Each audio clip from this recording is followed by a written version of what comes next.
नमस्कार दोस्तों, गीगल क्लासेस में आपका हार्दिक स्वागत है। हमने हिंदी में सबसे पहले जो टॉपिक्स पढ़ा है संज्ञा। संज्ञा को हमने देखा, संज्ञा किसे कहते हैं, कितने प्रकार की होती है। इसमें हमने क्या क्या पढ़ लिया, इसमें परिभाषा पढ़ ली, प्रकार पढ़ लिए। प्रकार मूल रूप से कितने थे, 3। और इसमें पहला था व्यक्तिवाचक। व्यक्तिवाचक के बारे में देखा। फिर हमने देखा जातिवाचक, ठीक है। और तीसरा जो प्रकार था भाववाचक। भाववाचक जातिवाचक के हमने 2 रूप देखे थे, द्रव्यवाचक और समूह या समुदाय वाचक। हमने व्यक्तिवाचक के बारे में देखा, जातिवाचक में द्रव्यवाचक, समूहवाचक के बारे में पढ़ लिया। आज का जो टॉपिक होगा हमारा वो क्या है, भाववाचक संज्ञा। भाववाचक संज्ञा। अब हम देखते हैं भाववाचक संज्ञा किसे कहते हैं। तो सबसे पहले हम इसकी परिभाषा देखते हैं।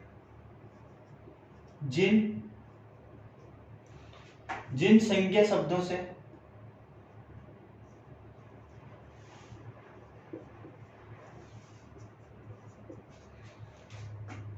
वस्तु, व्यक्ति आदि के गुण, दोष,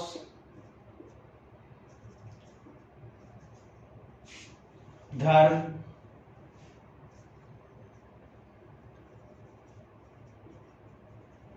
अवस्था आदि का बोध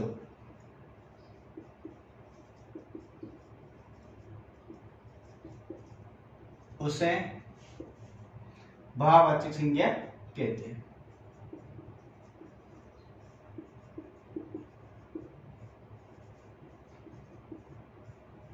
देखो, भाववाचक संज्ञा किसे कहेंगे, जिन संज्ञा शब्दों से किसी वस्तु, व्यक्ति आदि के गुण, दोष, धर्म, अवस्था, मतलब गुण, दोष, धर्म, अवस्था आदि का बोध हो, उसे हम क्या कहेंगे, भाववाचक संज्ञा। जैसे प्रेम, घृणा, स्नेह, कृपा, लज्जा, शंका, हिंसा आदि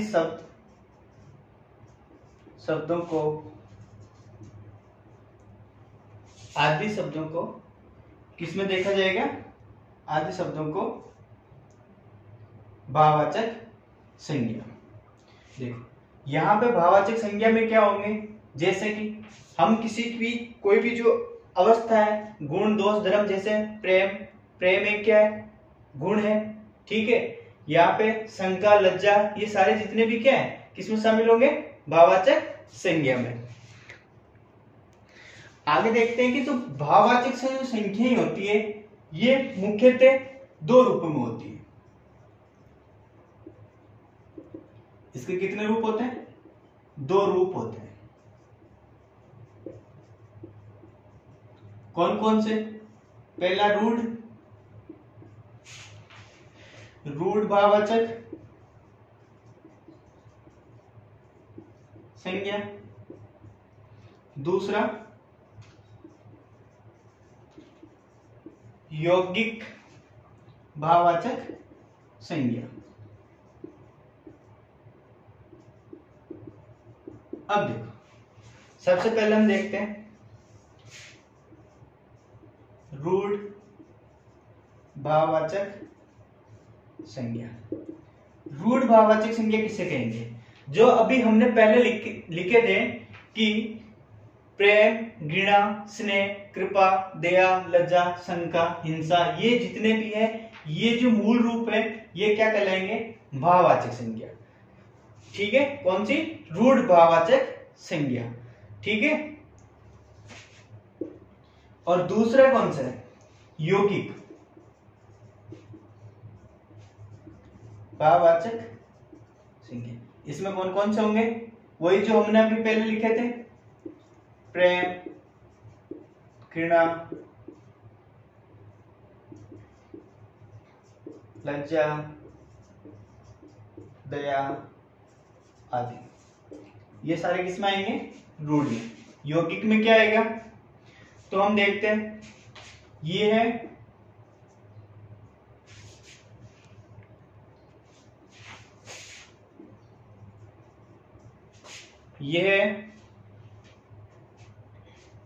जातिवाचक संज्ञा, सर्वनाम,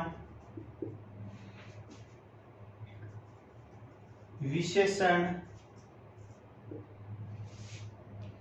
क्रिया और अवयव शब्दों में।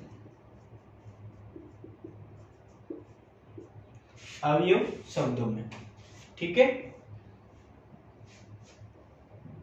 त्व, पन, ता, आपा, आहट, आवट,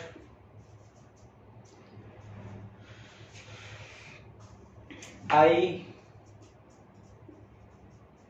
आस,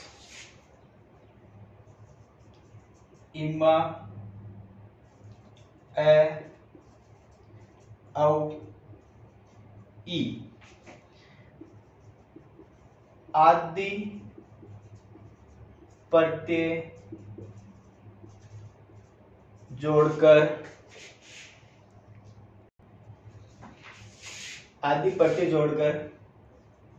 भाववाचक संज्ञा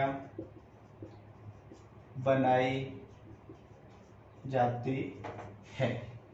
अब देखो, यौगिक जो भाववाचक संज्ञा है वो जातिवाचक जितनी भी संज्ञा है, सर्वनाम, विशेषण, क्रिया और अवयव, इन शब्दों में, इनसे संबंधित जो भी शब्द होंगे उसमें ये जो जितने भी प्रत्यय दे रखे हैं, ये प्रत्यय जोड़कर यहाँ पे इनके जो रूपांतरण होगा तो वो किसमें हो जाएगा? वो भाववाचक संज्ञाएं बन जाएगी। अब हम एक एक करके देखते हैं इनको। सबसे पहले जातिवाचक संज्ञा द्वारा भाववाचक संज्ञा कैसे बनाते हैं। अब हम देखते हैं जातिवाचक से भाववाचक संज्ञा। तो देखो, कुछ हम एग्जाम्पल लेते हैं। गुरु, अब गुरु से जो, अब यहाँ पे गुरु जो शब्द है वो एक जाति है। अब गुरु से जब औ प्रत्यय जोड़ दी जाएगा तो बन जाएगा गौरव। अब ये जो गौरव है ये क्या कहलाएगी? भाववाचक संज्ञा। नौकर एक जातिवाचक संज्ञा है, यहां से ई प्रत्यय जोड़ते क्या बन जाएगा? नौकरी। चोर से चोरी। पशु से, इसमें तु प्रत्यय जोड़ेंगे तो पशुत्व। मातृत्व, पितृत्व। अब ये जो जितने भी जो शब्द बने हैं ये सारे के सारे क्या कहलाएंगे? भाववाचक संज्ञा। और ये जो शब्द है ये क्या है? जातिवाचक संज्ञा है। अब हम आगे देखते हैं सेकंड नंबर पे कि सर्वनाम से भाववाचक संज्ञा कैसे बनाई जाती है। तो हमने सबसे पहला उदाहरण लिया है अपना। तो अपना जो शब्द है इससे जो इसमें त्व प्रत्यय जोड़ेंगे तो क्या बनेंगे? अपनत्व। क्या बनेगा? अपनत्व। दूसरा जो शब्द है मम। अब देखो, मम से दो शब्द बनते हैं, एक तो ममता बनता है और एक बनता है अपना ममत्व। ठीक है, ये दोनों ही क्या है? भाववाचक संज्ञा है। निज से जो शब्द बनता है, एक बनता है अपना निजत्व और जो दूसरा जो शब्द बनता है वो बनता है निजता। स्व से जो शब्द बनता है स्वत्व, और पराया से जो शब्द बनता है परायापन। अब देखो यहां पे मम और निज से जो दो शब्द बने, एक तो ममता भी बनता है, ममत्व है, मतलब यहाँ पे कौन सा प्रत्यय जुड़ा, ता प्रत्यय, यहाँ पे कौन सा प्रत्यय जुड़ा, तु है, यहाँ पे निज में तु है, यहाँ पे ता प्रत्यय। अब इसमें क्या होता है, प्रत्यय में कुछ में प्राथमिकताएं चलती है, जैसे कि तुय और पन, ये जब दोनों आ जाए तो इसमें इसको प्राथमिकता रहेगी और इसको ऑप्शन में सेकंड प्राथमिकता रहेगी। दूसरे में हम देखते हैं इक, तुय और ता। अब इसमें फर्स्ट प्राथमिकता इसे देंगे, सेकंड इसे, थर्ड इसे। और हमारे पास कुछ ऐसा और है, ये और ता, ये और ता प्रत्यय। इसमें भी पहले हम ये को प्राथमिकता देंगे, फिर सेकंड प्राथमिकता ता। तो अब देखो यहां पे तुए को फर्स्ट दे रहे हैं और ता को बाद में, तो इसका मतलब फर्स्ट प्राथमिकता इसी की रहेगी, सेकंड ये रहेगा। जब ये ऑप्शन में नहीं होगा तब हमें ये करना है, ठीक है। ऐसे हमारे पास यहाँ पे फर्स्ट प्राथमिकता इसकी रहेगी, सेकंड प्राथमिकता इससे रहेगी। और आगे हम और देखते हैं। अब तीसरे नंबर पे आता है हमारे पास विशेषण से भाववाचक संज्ञा कैसे बनाएंगे। देखो सुंदर से सौंदर्य, सुंदर से कौन सी भाववाचक संज्ञा बनेगी, सौंदर्य, और बनेगा सौंदर्यता।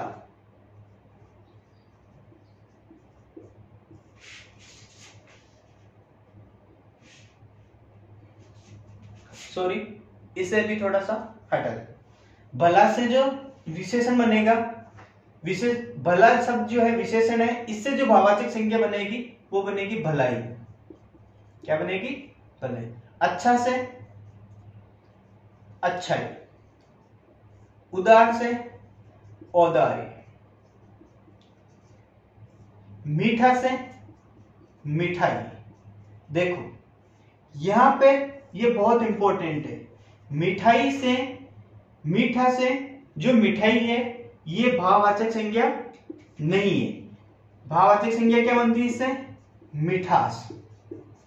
भाववाचक संज्ञा कौन सी होगी, यहां पे मिठाई है, ये एक जातिवाचक है। कौन सी संज्ञा है, जातिवाचक संज्ञा है। यहां पे बहुत टाइम हम गलत करते हैं, मीठा से मिठाई कर देते हैं। क्यों, क्योंकि हम पढ़ते हैं भला से भलाई, अच्छा से अच्छाई, तो मीठा से हम मिठाई कर देते हैं, जबकि ये भाववाचक है। यहाँ पे भाववाचक जो संज्ञा बनेगी वो क्या बनेगी, मिठास। ये आपको बहुत ध्यान में रखना होगा। अब हम आगे 4 नंबर पे देखते हैं क्रिया से भाववाचक संज्ञा कैसे बनाते हैं। तो हम देखते हैं जैसे खेलना, खेलना एक क्या है, क्रिया। लिखना, पढ़ना, बनना, लड़ना, ये जितने भी क्या है, क्रिया। ठीक है, यहाँ पे किसी न किसी काम का होने का पता चलता है। ठीक है, तो यहां से हम जो भाववाचक संज्ञा बनाएंगे तो खिलना, खेलना से बना खेल, क्या बना, खेल। लिखना से लिखाई, पढ़ना से पढ़ाई, बनना से बनावट,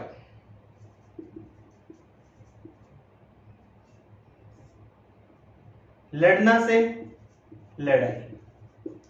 तो ये जितने भी शब्द क्या है, ये भाववाचक संज्ञा। अब हम आगे अवयव से जो भाववाचक संज्ञा बनाएंगे वो कैसे बनाएंगे। तो ये जितने भी जो शब्द हैं ये क्या है, अवयव शब्द है। क्यों, क्योंकि इन पे विकारक तत्व का कोई प्रभाव नहीं पड़ता है। अब हम देखो अवयव में जब प्रत्यय जोड़ेंगे तो यहाँ पे वो संज्ञा क्या बन जाएगी, भाववाचक। जैसे बाहर, बाहर से क्या बनेगा, बाहरी। भीतर से भीतरी, दूर से दूरी, परस्पर पारस्परिक,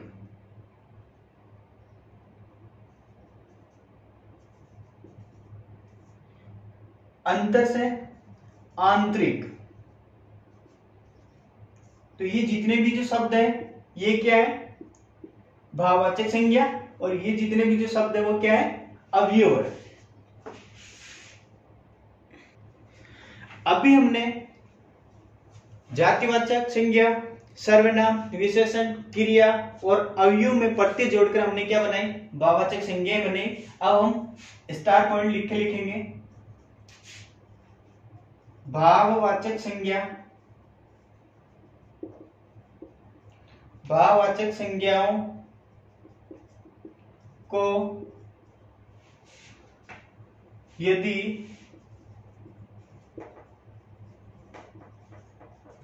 बहुवचन के रूप में प्रयोग कर लिया जाता है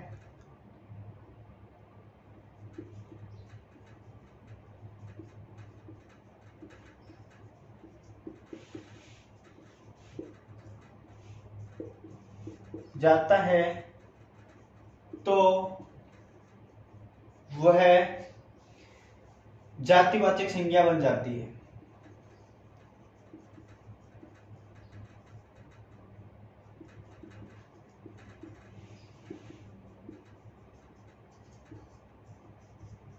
मतलब क्या हुआ, मतलब जो हमने अभी भाववाचक संज्ञाएं बनाई, तो अब जब भाववाचक संज्ञाओं का हम बहुवचन के रूप में प्रयोग कर लें तो वो संज्ञा कौन सी बन जाएगी, वो संज्ञा हमारी क्या बन जाएगी, जातिवाचक संज्ञा बन जाएगी। जैसे देखो दूर, यहां पे दूर जो शब्द था वो क्या था, अवयव था। ठीक है, हमने इससे क्या बनाया था, दूरी। ये क्या बनी थी हमारी, भाववाचक। अब देखो जब इसका बहुवचन में रूप में प्रयोग कर लिया जाए, जैसे कि दूरियां, ये जो शब्द बनेगा दूरियां, तो ये शब्द क्या बन जाएगा, जातिवाचक संज्ञा। ये कौन सी संज्ञा बन जाएगी, जातिवाचक संज्ञा। अब देखो ऐसे ही कुछ हम एग्जांपल लेते हैं, जैसे कि हमने विशेषण से बनाया था अच्छा, ये क्या था, विशेषण था। इससे हमने क्या बनाया, अच्छाई। ठीक है, हमने यहां पे क्या बनाया, अच्छाई। तो यहां पे ये क्या थी, भाववाचक। और इससे जो शब्द बन गया अच्छाई है, इसका बहुवचन रूप में प्रयोग किया तो क्या बन गया, अच्छाई। तो ये क्या बन गई, एक जातिवाचक। ऐसे बहुत सारे उदाहरण हैं जिसको हम और भी आप समझने की कोशिश करें। ठीक है, अब देखो इसमें हम आगे देखते हैं। अब हमने देखा कि संज्ञा के प्रकार हो गए, संज्ञा के हमने अलग अलग प्रकार को विस्तृत रूप से पढ़ लिया। अब हम देखते हैं जो संज्ञा है, इस संज्ञा के विकारक तत्व है। ये बहुत इंपॉर्टेंट चीज है, संज्ञा के विकारक तत्व या विकारी तत्व। तो इसमें संज्ञा के विकारी तत्व जो होते हैं वो कितने होते हैं, वो 3 होते हैं। कितने होते हैं, 3। कौन कौन से, लिंग, वचन और कारक। इनका प्रभाव किस पे पड़ता है, संज्ञा शब्दों पे पड़ता है, लिंग, वचन और कारक। इसलिए इन तीनों को संज्ञा का क्या कहा जाता है, विकारी तत्व। आई होप आप सभी को ये चीज समझ में आई होगी, और कोई भी समस्या है वो आप कमेंट बॉक्स में कमेंट करके बताएं। धन्यवाद।